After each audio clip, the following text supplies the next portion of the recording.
Yo mga repa, nakapanood ba kayo ng Summer League kamakailan? Kung hindi, nako, marami kayong na-miss kasi itong si Egor Demen, yung 20-year-old guard ng Brooklyn Nets, literal na naglunsad ng yera laban sa Sacramento Kings. Sobrang lala, parang hindi lang exhibition game ang pinapanood natin. Unang-una sa lahat, pag-usapan muna natin ang laro nitong si Demen. Alam naman natin na matangkad siyang bata, 6'8 siya.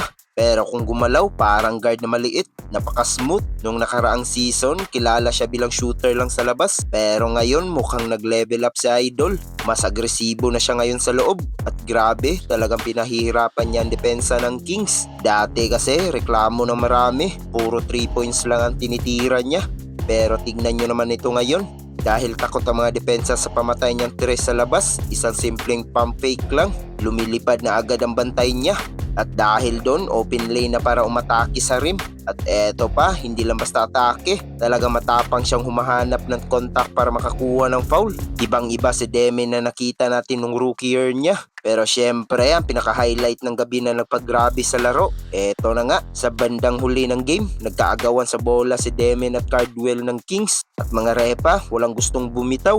Literal na para mayakapan at sakalan na naganap ng halos 30 segundo. Sumugod na ang mga referee, sumugod na rin ang mga kakampi para mag-away. Pero itong dalawa, kapituko pa rin sa bola. Ganito kainit ang Summer League ngayon, walang gustong magpatalo kahit exhibition lang. Sa huli, kahit natalo ang Nets ng 3 puntos sa score na 79-76, hindi mo matatawaran ang performance ni Demin.